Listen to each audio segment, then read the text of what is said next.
வணக்கம் friends, welcome to சுபீஸ் wonderland. யூஸ்வலாக குழம்பு வச்சு ரொம்ப போர் அடிச்சிருச்சா ஃப்ரெண்ட்ஸ்? இன்னைக்கு கத்திரிக்காய் வச்சு ரொம்பவே டிஃப்ரெண்ட்டான பச்சடி ஒன்று செஞ்சிடலாங்க. இது சாதத்துக்கு கூட நல்லெண்ணெய் ஊற்றி பிசைஞ்சு சாப்பிட்டிங்கன்னா ரொம்பவே அட்டகாசமாக இருக்கும். இது சாதத்துக்கு மட்டும் இல்லைங்க, இட்லி தோசைக்குமே சூப்பரான சைட் டிஷ்ஷாக இருக்கும். நீங்களும் ட்ரை பண்ணி பாருங்கள் ஃப்ரெண்ட்ஸ். வாங்க ஃப்ரெண்ட்ஸ், இந்த அருமையான கத்திரிக்காய் பச்சடி எப்படி பண்ணலாங்கிறத பார்ப்போம்.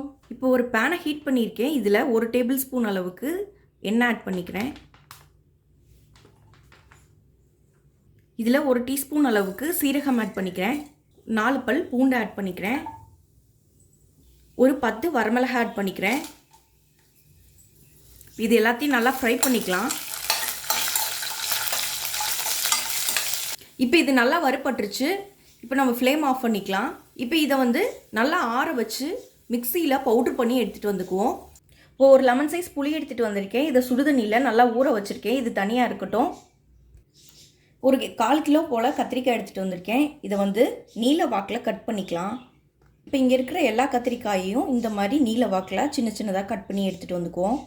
இப்போ ஏற்கனவே ஃப்ரை பண்ண அதே பேனில் இன்னும் கொஞ்சம் ஆயில் அப்ளை பண்ணிக்கிறேன். இப்போ நம்ம கட் பண்ணி வச்சுருக்க கத்திரிக்காயெலாம் இந்த எண்ணெயில் போட்டு ஃப்ரை பண்ணிக்கலாம்.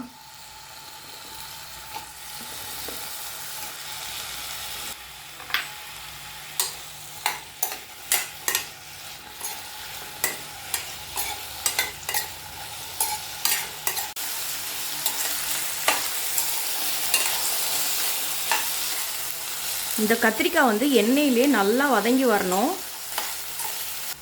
இப்போ மூடி போட்டு இது நல்லா வேக விட்டு எடுத்துக்கலாம். பாருங்கள், கத்திரிக்காய் இந்த அளவுக்கு நல்லா வதங்கியிருக்கு. இப்போ ஃப்ளேம் ஆஃப் பண்ணிடலாம்.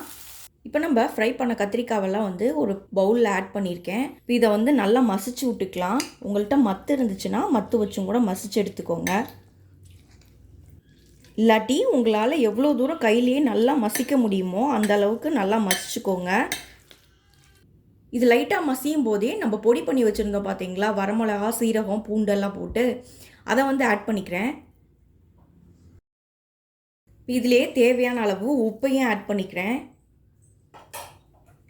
திரும்ப நல்லா மசிச்சுக்குவோம். இப்போ இதில் ஒரு பெரிய வெங்காயம் சின்ன சின்னதாக கட் பண்ணி இதில் சேர்த்துக்கிறேன். இதை நல்லா மிக்ஸ் பண்ணி விட்டுக்கலாம்.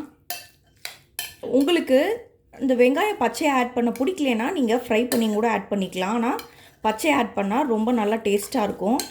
இப்போ நம்ம சுடுதண்ணியில் புளி போட்டு ஊற வச்சுருந்தோம் பார்த்தீங்களா, அந்த புளி கரைசலை இப்போ ஆட் பண்ணிக்கலாம்.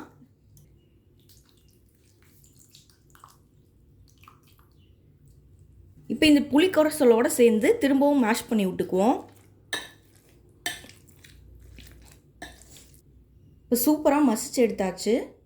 இதிலே கொஞ்சம் கருவேப்பிலை கட் பண்ணி ஆட் பண்ணிக்கிறேன். இப்போ இதை நல்லா மிக்ஸ் பண்ணி விட்டுக்கலாம். அவ்வளோதாங்க, நமக்கு கத்திரிக்காய் பச்சடி ரெடி ஆயிடுச்சு. இப்போ இதை இன்னொரு பவுலுக்கு மாற்றி எடுத்துகிட்டு வந்துக்கிறேன். இப்போ ரொம்பவே டேஸ்டியான கத்திரிக்காய் பச்சடி அருமையாக ரெடி ஆயிடுச்சுங்க. இதை நீங்கள் சாதத்துக்கு கூட நல்லெண்ணெய் ஊற்றி பசைஞ்சு சாப்பிட்டிங்கன்னா ரொம்பவே அட்டகாசமாக இருக்கும் ஃப்ரெண்ட்ஸ். கண்டிப்பாக நீங்களும் இந்த ரெசிபியை ட்ரை பண்ணி பார்த்துட்டு உங்கள் கருத்துக்களை மறக்காமல் கமெண்ட் பண்ணுங்கள் ஃப்ரெண்ட்ஸ். மீண்டும் இன்னொரு நல்ல ரெசிபியோடு உங்களை மீட் பண்ணுறேன். அதுவரை உங்களிடமிருந்து விடைபெறுவது சுபீஸ் ஒண்டர்லேண்ட். தேங்க்யூ.